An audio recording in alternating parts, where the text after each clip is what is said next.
Penyebab seorang pria berinisial MT, 60, nekat membunuh tetangganya sendiri, serta memotong organ intim korban bernama Sujai, 52.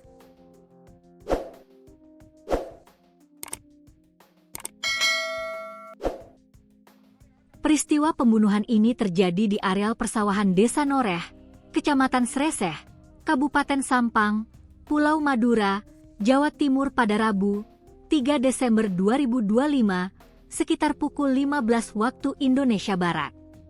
Warga mendapati jasad Sujai bersimbah darah dengan banyak luka senjata tajam. Luka tersebut terdapat pada bagian leher, pinggang sebelah kiri, serta organ intimnya pun tak luput dari serangan. Dikutip dari tribunjatim.com, pelaku pembunuhan sadis tersebut adalah warga setempat atau masih tetangga korban, yakni berinisial MT, 60. Sebelum tewas, Sujai rupanya terlibat percekcokan sengit dengan MT di lokasi. Saat itu, Sujai sedang mencari rumput untuk pakan ternaknya. Ketika melintas di sisi utara lahan yang diketahui milik pelaku, keduanya bertemu dan diduga terlibat adu mulut.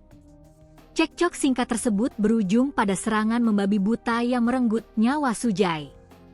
PLH Kasih Humas Polres Sampang, AKP Eko Pujiwaluyo mengatakan bahwa pelaku menyerang menggunakan celurit bergagang patah serta sebuah cangkul yang ditemukan di lokasi.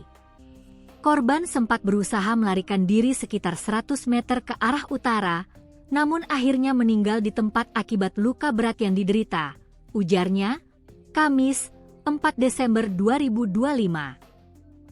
Hasil pemeriksaan awal mencatat sejumlah luka parah pada tubuh korban yang memperkuat dugaan bahwa pelaku melakukan penganiayaan secara sangat brutal. Tim Inafis Polres Sampang telah melakukan olah TKP secara detail. Penyidik mengamankan sejumlah barang bukti penting, seperti sebuah celurit, cangkul dan pakaian dan sarung pelaku yang terdapat bercak darah. Seluruh barang bukti telah kami sita dan saat ini sedang dalam pendalaman lebih lanjut, terangnya. Pelaku MT yang sehari-hari juga bekerja sebagai petani, sempat diamankan warga sekitar beberapa saat setelah kejadian. Warga kemudian menyerahkannya ke aparat kepolisian, sehingga langsung digiring ke Rutan Polres Sampang untuk menjalani pemeriksaan intensif oleh Satreskrim. Kasus telah resmi kami tangani dan pelaku kini berada dalam penahanan, tegas AKP Eko.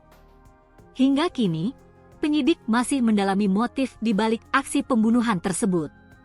Dugaan sementara mengarah pada konflik pribadi yang kemungkinan sudah berlangsung lama, namun polisi belum memberikan keterangan lebih mendalam.